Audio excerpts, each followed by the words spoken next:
එක්තරා මිනිසෙක් මේ ගියා කැලේක. කැලේට ලී වගේක් කපන්න යනකොට එයා දැක්ක කැලේ සෑයක් ගරා වැටිලා. මෙයාට ඒ සෑය දැක්ක ගමන් හිතුණා කියනවා ලෞතුරා සම්බුදු කෙනෙක් වෙනුවෙන් කළ සෑයක් ගරා වැටිලා නම් ඒ චෛත්‍ය වල්ලිවල නම් අපි හොඳට ඉඳලා මොකටද කියලා. අපි හොඳට ඉඳලා මොකටද කියලා. එතකොට එහෙම හිතිලා යා මොකද කරලා තින්නේ සෑය වල් ඉවත් කරලා හොඳට සෑය සුද්ධ කරලා වැඳලා ගියා. එදා ඉඳලා කල්ප ගානක් අපි බුදුරජාන් වහන්සේගේ ශාසනය දක්වාම දුගතියක ඉපදිලා නැහැ.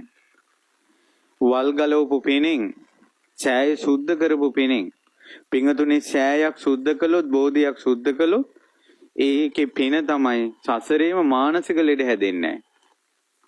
ඒ පින්වන්තයාට අපේ බුද්ධ ශාසනය නිවන් දකින්න තුරු උපනෝපන් ජීවිතයක කවදාවත් අබෑටික තරම්වත් හැමේ බිබිලක් ඇවිල්ලා නැහැ කියනවා. සෑය සුද්ධ කරපු පින. ඔහුට මතකයි කියනවා එදායින් පස්සේ සංසාරේ ගත කරපු ජීවිතවල සමහර වෙලාවට කැලෑවල යද්දී කටු උඩ අඩිය තියනවා කියනවා. කටු අනිත් පැත්තට හැරෙනවා කියනවා. සෑයක කටු ඉවත් කරපු පින. කවදාවත් අමනුෂ්‍යෙක් කරදර කළා නැහැ කියනවා. කවදාවත් යකෙක් ප්‍රේතෙක් භූතෙක් පිසාචෙක් වැහිලා නැහැ කියනවා. සෑය සුද්ධ කරපු පින. චෛත්‍ය සුද්ධ කිරීමේ බෝධි සුද්ධ පවිත්‍ර කිරීමේ පින එයයි.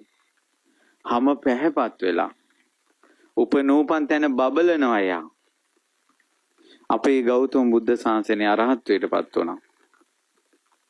බෝධියක උනත් පින්වතුනි බෝධියේ වැටුණ පත්‍ර අතින් ඉවත් කිරීමේ සුද්ධ පවිත්‍ර කිරීමේ ආනිසංස 20ක් තියෙනවා. කුරුලා ඇති වෙන්නේ හැමේ ලප හටගන්නේ මානසික ලෙඩ හටගන්නේ අමනුෂ්‍ය දුරු හටගන්නේ පිළිකා හටගන්නේ මේ ආදි වශයෙන් අද පවා ඒ ආනිසංස තියෙනවා.